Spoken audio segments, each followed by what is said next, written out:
Selamat berjumpa kembali di channel saya, channel Nelinda Ministry. Puji Tuhan, hari ini saya bersuka cita sekali karena ada teman semasa SMA yang sudah 43 tahun kami tidak jumpa, boleh datang berjumpa dengan saya. Terima kasih banget Tuhan. Tuhan sudah bawa Ibu Tonggo ini sampai bertemu dengan saya.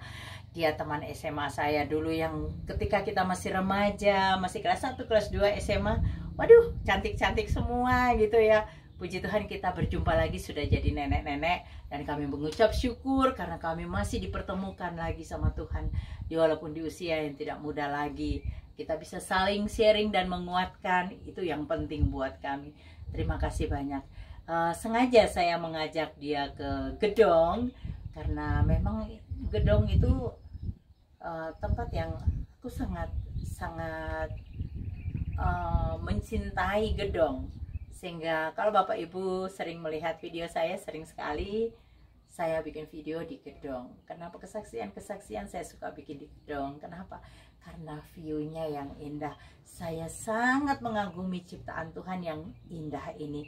Bapak Ibu Saudara bisa lihat sekitar kami ini ada gunung-gunung. Itu mungkin Gunung Ungaran kalau tidak salah. Wah, cantik banget di seberang sana. Tapi seperti berkabut. Sebenarnya ini bukan kabut ya Bapak Ibu Saudara. Ini kayaknya polusi deh. Polusi. Jadi tertutup, jadi seperti berkabut. Sebenarnya bukan kabut. Udara di sini cukup sejuk. Tidak terlalu dingin, tetapi cukup sejuk hari ini.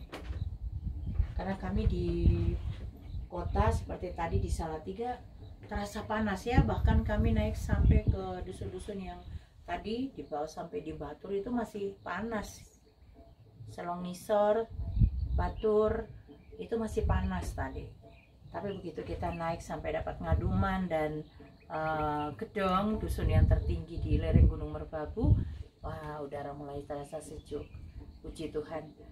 Hari ini kita mau ngobrol-ngobrol sama Bu Tonggo nih.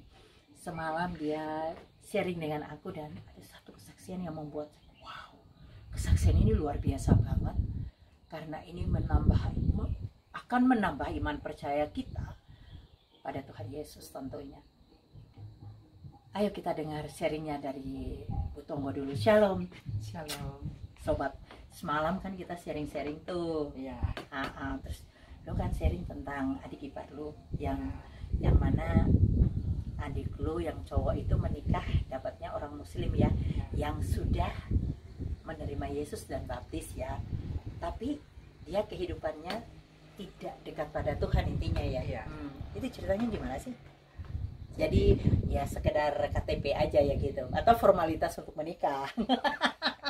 Biasanya kadang-kadang begitu, tapi bagaimana ceritanya Tuhan tangkap dia? Oke. Puji Tuhan, saya akan bersaksi mengenai kekuatan Tuhan, tidak ada yang mustahil, sehingga saya merasa iman saya juga turut ditambahkan dengan penyelamatan adik ipar saya yang dari Muslim, wanita Jawa dari Malang, bertemu dengan adik saya yang sama-sama di Fakultas Hukum mengambil S2 di kota Semarang. Awal mulanya mereka jatuh cinta dan kemudian terjadilah pernikahan walaupun ditentang oleh kedua belah pihak.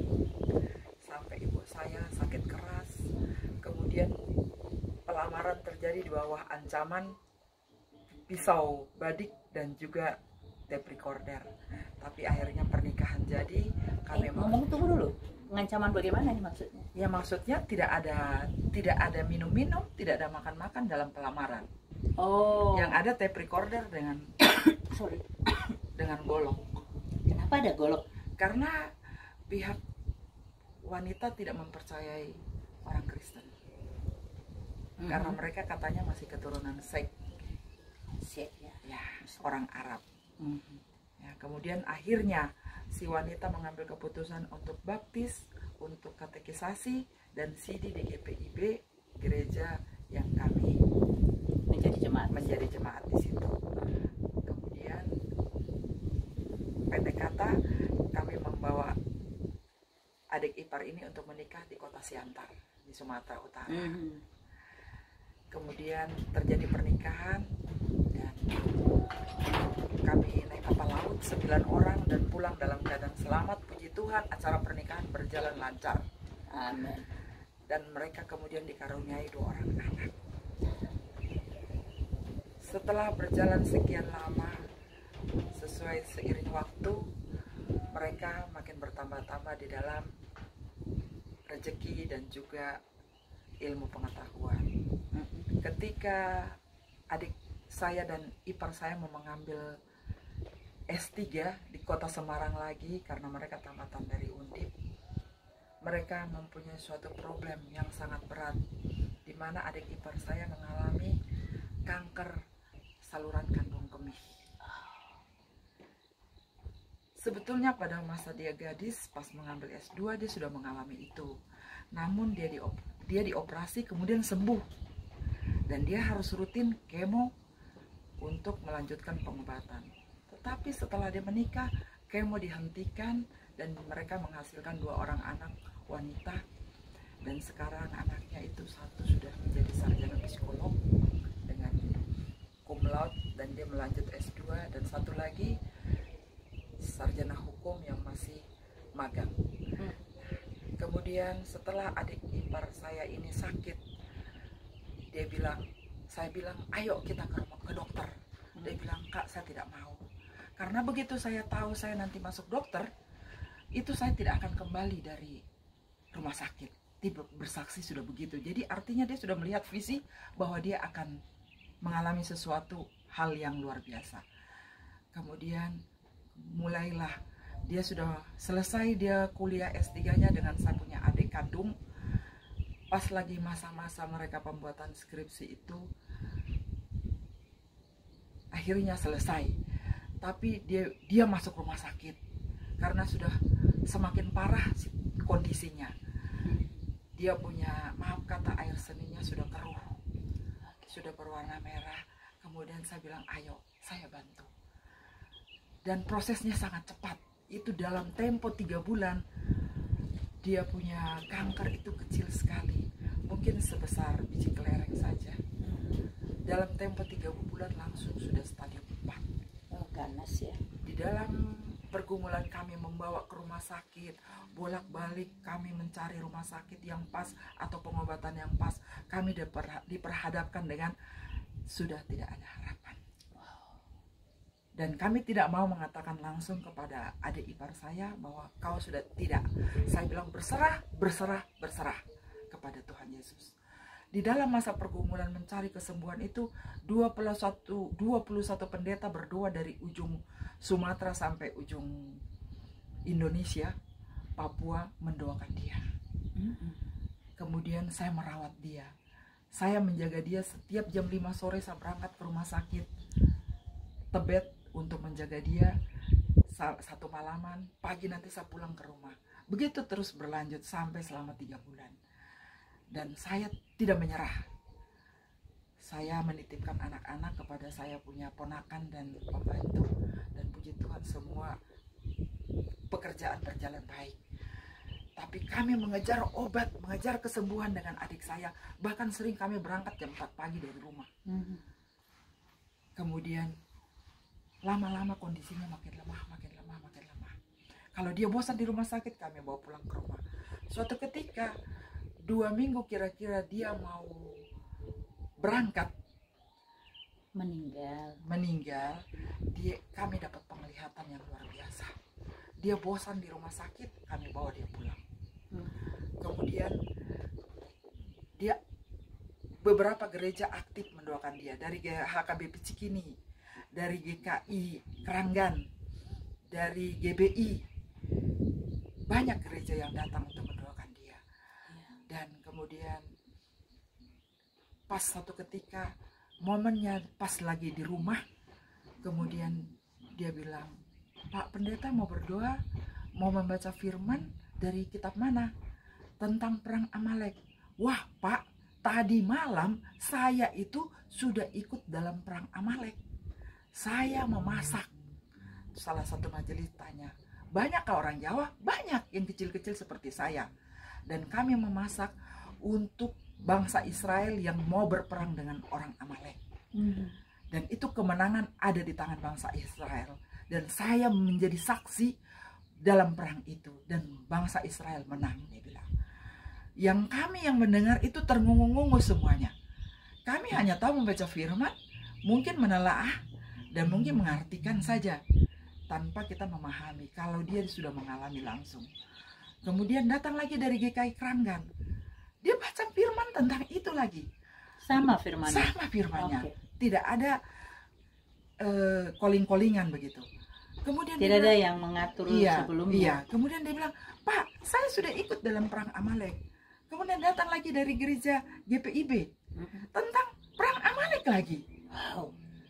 Dia bilang, satu hal yang saya pegang dari perang Amalek bahwa hanya Tuhanlah tempat untuk berlindung dan Tuhan yang berperang. Bukan kita. Dia bilang begitu.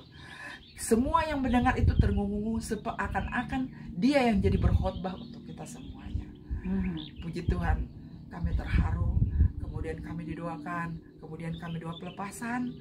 Kemudian berlalu hari itu, minggu berikutnya, setiap dia bosan dari rumah sakit, kami selalu doa penyembahan setiap malam dengan suami dan dengan keluarga adik saya ini dan mama saya. Di dalam doa penyembahan itu dia melihat di bawah kaki tempat tidurnya itu ada 7 iblis yang sedang menyeringai terhadap dia. Ada yang bertanduk tinggi besar, ada yang tanduknya berapi, ada yang kupingnya besar, ada yang pendek, ada yang gendut, ada yang kurus sekali. Ada 7 iblis. Dia bilang, di bawah kaki tempat tidur saya ada 7 iblis. Dia mau membawa saya. Tolong kalian berdoa dan selamatkan saya. Kami doa penumpangan selama 2 jam berlangsung karena iblis pegang dia punya mulut. Dia tidak boleh mengucapkan kata Tuhan Yesus. Kami berdoa terus, berdoa, menyanyi, sampai tetangga itu hampir 1 RT sudah berkumpul di depan rumahnya. Dia pikir dia sudah meninggal. Kemudian dia merasa dia punya badan diangkat oleh iblis itu lewat dia punya kaca dan dia lihat katanya kacanya pecah. Iya. Terang, saya sudah dibawa, tolong saya, dia bilang begitu. Kami berdoa terus, dia bilang, saya dibawa ke gurun pasir, saya punya jantung dibakar, saya punya tubuh dengan besi panas dipanggang, saya punya paru-paru, semua dia bilang anggota tubuhnya itu sudah dicabik-cabik oleh iblis. Dia masih punya tenaga kata untuk berlari dan iblis terus mengiringi dia. Suatu ketika dibawa dia ke dasar laut. Ternyata dia dipertemukan dengan Nyi Roro Kidul. Kemudian Nyi Roro Kidul berkata kepada dia, satu-satunya dalam keluargamu yang tidak mau menyembah saya hanya kau. Sekarang sembahlah saya, seluruh harta yang ada ini akan saya berikan berkali-kali lipat padamu. Sampai 7 turunan kau tidak akan kekurangan. Dia bilang, tidak, ada satu nama yang sudah saya sembah, itu yang memberikan kepada saya harta dunia dan harta surgawi. Langsung dia diangkat lagi iblis menuju padang gurun lagi, sampai menuju suatu bukit. Kemudian dia lari, katanya terus berlari. Dan dia lihat begini, ada sosok wajah berjubah putih menyerupai penampakan dari Tuhan Yesus. Tapi dia tidak tahu siapa. Tetapi sementara mulutnya masih diikat, tidak boleh mengucapkan kata Tuhan Yesus. Kami panggil pendeta dari Bogor, pendeta GKI. Dia terus berdoa. Dia bilang, tolong suruh dia mengatakan Tuhan Yesus, itu pasti terlepas. Ketika dia bertemu dengan sosok Tuhan Yesus itu, dan Tuhan Yesus langsung menggendong dia. Kemudian Tuhan Yesus mengangkat dia punya tangan, diangkat begini sambil menggendong. Memancar dari sini darah Tuhan Yesus menuju kepada iblis yang mengejar dia. Begitu kena, Tuhan Yesus mengangkat begini, dan itu iblis dia jadi pasir. Hancur. Langsung dia bilang ini. Dia bilang, setelah saya bertemu Tuhan Yesus, saya tidak memiliki keinginan apapun. Sudah sempurna. Ternyata memiliki Yesus memiliki kesempurnaan. Kemudian dia merasa Tuhan Yesus mengangkatnya, menggendongnya menuju kepada rumahnya, dan lewat kaca yang pecah tadi tuar bunyi lagi, dan dia diletakkan kepada tubuhnya itu, dan dia bilang, saya sudah kembali ke tubuh saya. Tapi di dalam itu sebelumnya dia berseru, Tuhan Yesus. Disitulah Tuhan Yesus memancarkan dia punya darahnya itu, disitulah dia pulih dan dia sudah kembali ke tubuhnya. Dia bilang, saya sudah kembali tadi Tuhan Yesus. Saya tidak main-main lagi untuk bertuhan bahwa Tuhan Yesus adalah betul-betul Tuhan saya. Dan dia langsung mengatakan, saya lapar. Kemudian kami ambil kentang, dia makan. Terus dia bilang, coba lihat punggung saya, ada bekas panggangan kah atau besi panas? Ternyata ada bekas besi panas di punggungnya. Ada bekas besi panas yang berupa begini, macam tukang periska dia punya sodet-sodet begitu. Kemudian dia bilang begini, ini coba lihat leher saya, ternyata ada bekas tali tambang besar. Dia bilang, terima kasih Tuhan Yesus jauh lebih luar biasa, lebih dahsyat dari yang kita bayangkan. Kami berdoa, kami melakukan penyembahan lagi. Iblis terlahir keluar. Suami saya yang tidak pernah melihat iblis, dilihat iblis berjalan tinggi besar bertanduk. Dia senggol itu pagar besi yang berat sekali itu depan rumah itu bergoyang. Kami semua mengalami perang rohani yang menghabiskan kami punya energi. Kami semua lemas. Semua kami. Adik saya satu, dia tidak percaya kepada perang rohani. Di situ dia bilang, ini luar biasa perang rohani itu. Dia bilang. Jadi itu yang saya saksikan. Iman saya, iman kami yang hadir semua bertambah oleh kejadian itu. Sehingga memang Tuhan itu betul-betul luar biasa. Akhirnya ipar saya ini memang tidak main-main. Dia bilang, saya sudah mimpi bahwa saya pakai baju putih, peti mati sudah ada di rumah. Saya akan berangkat ke surga. Dan selama dia di rumah sakit, sering kami berbicara hanya lewat mata, lewat rohani, sampai saya tahu apa keinginannya. Mau berdoa kah? Mau baca firman kah? Mau maaf kata, mau buang air kah? Atau mau kupas apel? Sampai saya bisa mengerti. Begitu dekatnya kami, sehingga kami seakan-akan satu roh. Akhirnya dia bilang, saya sudah mimpi. Dia bilang gitu. Saya akan kembali ke Bapa di surga. Kemudian kami bawa dia ke rumah sakit Cikini terakhir. Kemudian sudah tidak ada harapan kata dokter. 4 hari kemudian saya bilang sama suami saya, dia bilang, saya mau perjamuan kudus. Udah itulah kata-kata terakhir. Terus saya menyuapin dia, kemudian dilayani dari HKBP itu. Kemudian dia perjamuan kudus. Pas dia minum anggur dan makan roti, kesadarannya sudah makin habis. Oh, kok bisa pas ya gitu ya? Kemudian kami menyanyi di situ. Agung benar ya Tuhanku, Engkau tersiksa bagiku. Agung benar ya Tuhanku, Engkau tersiksa bagiku. Kami hanya beberapa orang menyanyi, tapi seakan-akan di situ ada 50 orang menyanyi. Ternyata satu dosen itu, dia ada melihat malaikat, ada menyanyi semua di situ. Haleluya, amin. Saya bilang, memang ipar saya ini pasti masuk surga. Amin. Terima kasih Tuhan, terima kasih. Saya bilang, kesadarannya bertambah habis. Pas jam 00 lewat 12 menit. Kemudian dia mengembuskan napasnya. Itu lidah tertarik ke dalam. Karena ada dokter bilang kalau tertarik itu ke dalam berarti itu sudah mau ajal. Betul tertarik, dan saya lihat rohnya keluar dari tubuh. Dia dadah, dia punya tubuh begini. Saya bangunkan, saya punya mama dengan saya punya adik ini. Suaminya ipar saya ini, saya bilang dia sudah kembali, dia sudah berangkat. Sudah begitulah kondisinya, dan saya yakin dia ada di surga. Amen. Bersama Tuhan Yesus. Sekian kesaksian saya. Wow, luar biasa kesaksian yang kesaksian ini luar biasa loh. Semakin menguatkan iman percayaku juga bahwa hanya Tuhan Yesus yang bisa kita andalkan untuk keselamatan itu. Yes.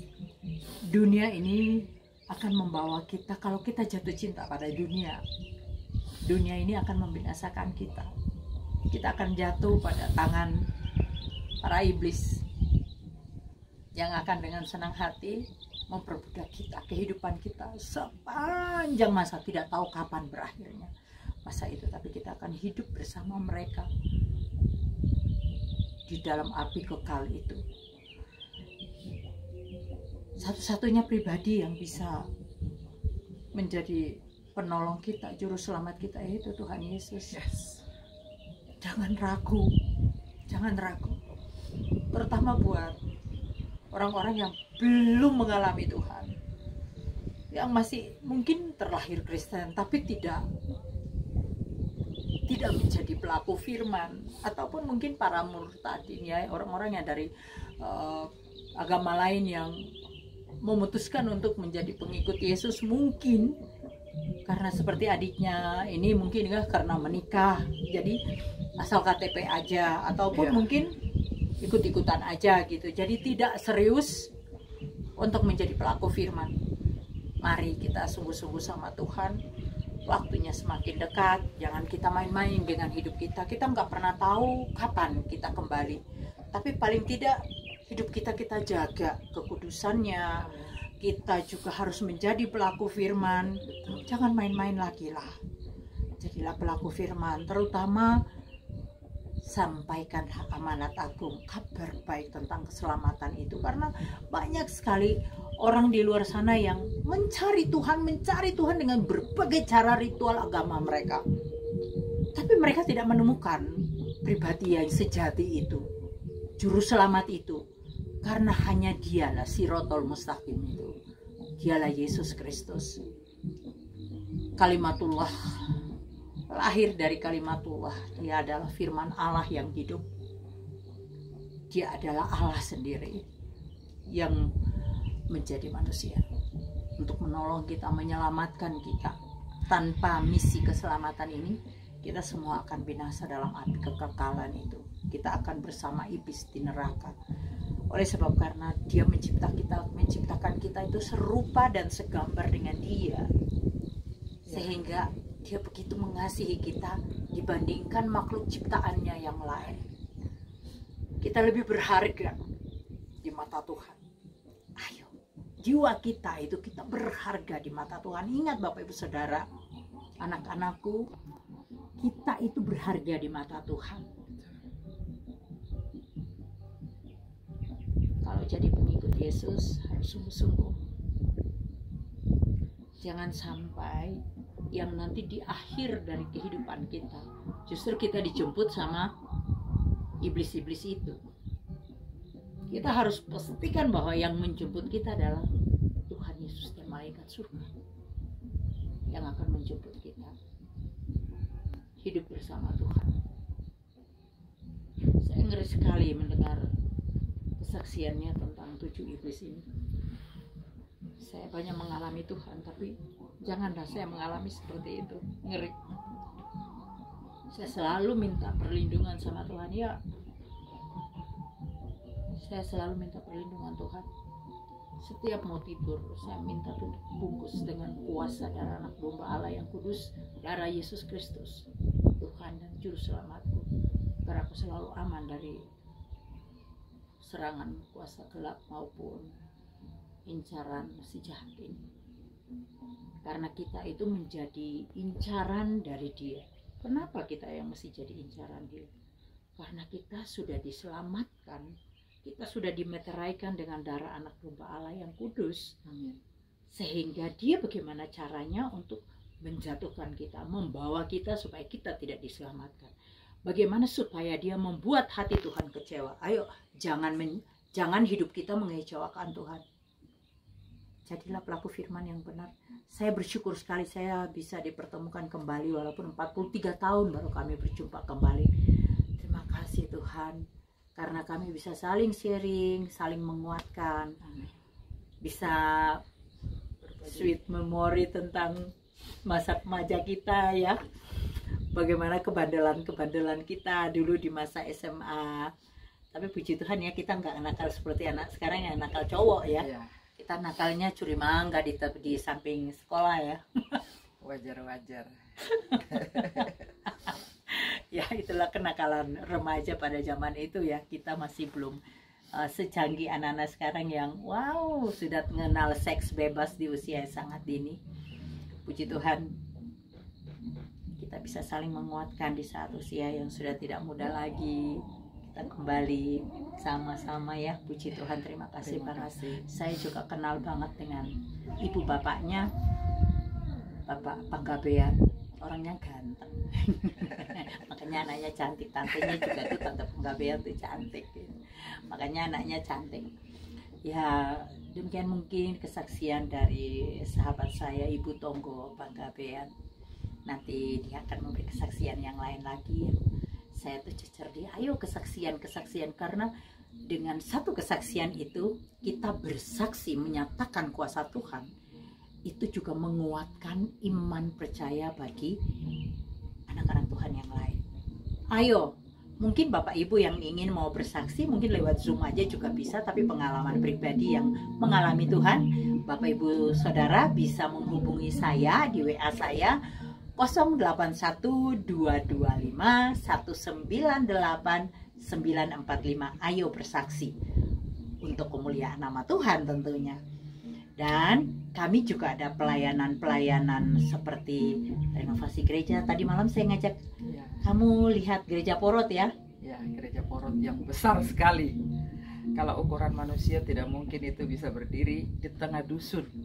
Tetapi karena kemurahan Tuhan dan berkat perjuangan Ibu Linda dan rekan-rekan dan tim, sehingga gereja itu bisa berdiri secara megah. Sorry saya ralat, bukan karena kuat dan gagahnya aku dan tim, tidak, tapi karena kemurahan Tuhan mengutus. Tuhan itu bertanggung jawab, dia Allah yang bertanggung jawab. Ketika dia mengutus, dia akan berdiri di hadapanku, dia akan buka jalan bagiku. Apa yang tidak mungkin bagi kita manusia, sangat mungkin bagi Tuhan. Dan saya ketika melihat gereja itu, saya cuma bilang, wow Tuhan kau dahsyat, perbuatanmu ajaib. Bisa terjadi gereja, membangun gereja semegah itu luar biasa banget. Dan juga membangun talut yang kokoh-kokoh seperti itu, dahsyat Tuhan. Kalau bukan karena Tuhan, gak mungkin lah siapakah aku ini, sehingga Tuhan pakai menjadi alatnya. Saya orang berdosa, saya yang tidak layak, dilayakkan Tuhan jadi alatnya. Amin. Mari Bapak Ibu Saudara, kita buka hati dan pikiran kita untuk kebaikan-kebaikan Tuhan. Bersaksilah. Dan kita juga ada pelayanan selain untuk renovasi gereja, kita juga ada pelayanan diakonia, membagi sembako buat janda-janda tua yang sudah tidak mampu, dan juga hamba-hamba Tuhan yang sudah tua dan tidak bekerja lagi sebagai gembala, yang sudah mereka udah tua, memang sudah nggak mampu, umur sudah 80 lebih gitu. Kemudian kami juga ada penginjilan ke dusun-dusun yang terpencil juga gitu. Kemudian kami juga ada bantuan juga buat murtadin-murtadin yang mengalami kesulitan dalam kehidupan mereka. Ya, apa yang bisa saya berikan? Bahkan kadang-kadang uang pribadi yang dari anak untuk support untuk kehidupan saya berbagi juga dengan mereka, karena saya pikir kalau untuk hidup kita makan sepiring pun cukup lah ya. Walaupun mungkin makan nasi dengan seadanya aja pun, lauk dengan seadanya. Saya pernah juga makan nasi dengan sambal aja, nggak masalah kok. Buktinya saya masih ada sampai sekarang dan masih sehat, masih bisa melayani Tuhan. Jadi apapun yang bisa saya berikan buat Tuhan, hidup saya untuk seluruh 100% hidup saya untuk kemuliaan nama Tuhan, saya berikan untuk Tuhan.